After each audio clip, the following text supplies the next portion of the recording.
Up until this point, for the past couple of videos, we've been talking about shadow functions in INTJ and ENTP.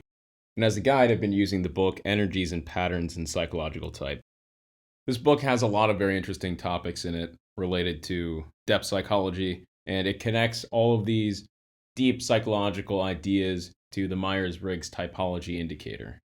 In short, this book takes all of the cognitive attitudes that you would be familiar with if you've taken the Myers-Briggs typology indicator, and it relates them to a concept from depth psychology. So each function for each type gets an archetype associated with it.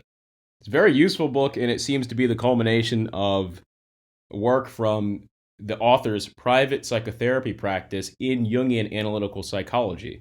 So if you've read anything about the 8-function model or seen anything about that on the internet, it's really all come from this man's private practice. In the previous videos on this topic, part 1, 2, and 3 of the MBTI shadow functions that describe psychological types of INTJ and ENTP and the associated shadow functions, I've been giving more of a how-to tutorial, but in this video, I'd like to open the comment section up to discussion. So a trend I found to be pretty interesting on social media with regard to typology, MBTI, psychological types, is that you can find a lot of people citing the same trend that there's a golden pair relation for each type. In other words, the trend on social media seems to be that someone that has functions in the same order as you, but of an opposite attitude, is someone that's more highly likely than other types to relate to you well, or to be a soulmate, or to be someone that you'll have a good chance of having a quality relationship with. I mean, I don't really understand the trend that much. I've never read about it. But what I have read is the Energies and Patterns in Psychological Type book that has an opinion, or it has a stance. I wouldn't say an opinion. It has a stance, a factual stance. According to this guy's private psychotherapeutic practice. So I don't know if you could really call it an opinion because he's somewhat of an expert in this area. And I also find it interesting that the 8-function model in MBTI has come from this book. However, it doesn't seem that this trend in particular, so the golden pairs trend, is informed by the book. So without belaboring this point anymore, I'll just read the actual section from the book I'm talking about so you can see. In the previous videos on this topic for MBTI shadow functions of INTJ and ENTP, in part 1 and 2, I talked about the opposing personality, which is corresponding to your second shadow function. So it's the opposite attitude of your dominant function, according to this book. I'm going to do a recap for those of you that haven't watched that video because this is about a related topic, but a different topic. We're not talking about specific types or specific psychological types in this video. I'm just talking about the golden pair trend that I've seen so far in social media. In order to get to that section, though, of the book that's related to that, I have to read through a lot of text that I've already read in video part 1 and 2. So I'm going to recap that, and then I'll get into the section that has to do with the golden pair. Okay, first section of recap. One of these shadow archetypes of consciousness, the opposing personality, consists of a cluster of defenses of the self that are used to oppose rather than unite and work with others. The opposing personality fuels the defensive character styles, passive-aggressive, paranoid avoidant, and histrionic, we sometimes see in our patients. Deployed internally, this consciousness can end up opposing one's own best interests in perverse ways.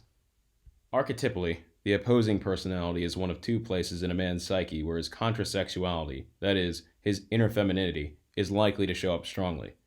In the grip of the opposing personality, a man may make bitchy remarks or unleash a seductive sexual charm whose purpose is to exercise control over others.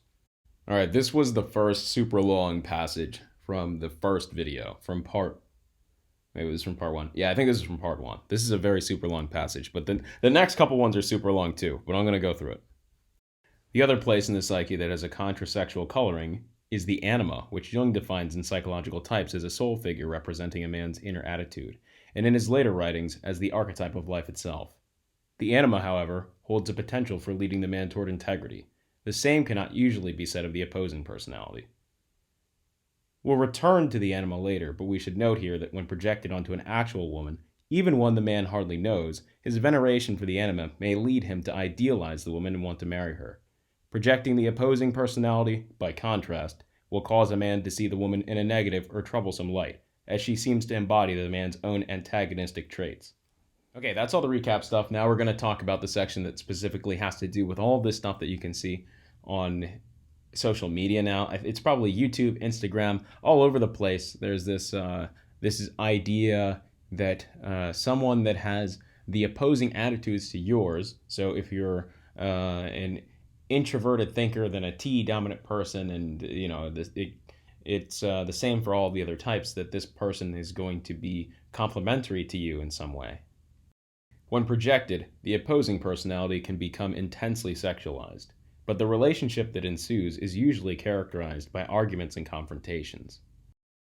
In the movie Casablanca, the frequent face-offs between Humphrey Bogart, playing an introverted feeling hero, and Ingrid Bergman, as his extroverted feeling challenger, carry the quality of a relationship between a man and his opposing personality. Within a personality, and a film like Casablanca is like a personality, with the different characters its part personalities, the opposing personality is defined typologically as using the same function as the heroes, in Rick's and Ilsa's case, feeling, but with the opposite attitude, introverted in Rick, extroverted in Ilsa. It's not hard to see the motivation to bring these two attitudes together when the outcome is the wholeness of feeling in romantic love, the seductive subject of Casablanca.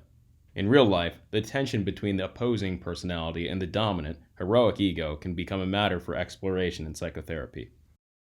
For all intents and purposes, this is what you could consider the stance of the originator of the 8-function model on whether someone who embodies your opposing personality, so in other words, someone that has the same functions as you, but with an opposite orientation, is going to be someone that you'll relate to well. And this is coming from a professional psychoanalytic perspective, so these aren't my words.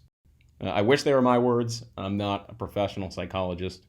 I just think it's interesting that you can notice this trend of people saying that you can determine compatibility, or you can determine how well someone's relationship will pan out based on their type, when the person that has originated the content or originated the information that is being used to make those deductions or to make those assessments might not actually agree with what people are saying on social media.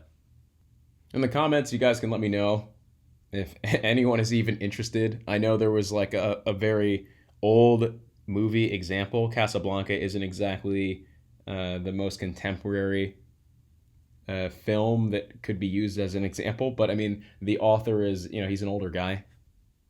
I mean, in any event, the background still fits, so the general thinking still fits. So he's saying that if you're talking to someone, or not even if you're talking to someone, if you are in some type of relationship that is non-platonic with someone that has the dominant function with an opposite attitude, so your dominant function with an opposite attitude, it's possible that from a psychoanalytic perspective, this could be the impetus for confrontation and argument. Again, I want this to be an open discussion. I've seen a bunch of thoughtful comments in the previous videos, and I really like that. So I'd like to promote a discussion. I'm not really going to share my opinion or share where I'm at on this issue, unless if there's a pretty good discussion in the comments. I might even make another video on this and use other books. So use some other depth psychology books to talk about this issue. But for now, I just want to keep this as an intermission to the MBTI shadow functions for INTJ and ENTP videos that I've been talking about so far and making so far. I may finish those, but I could jump to other types before finishing those off. And I think I'll leave this video at that. Thanks for watching.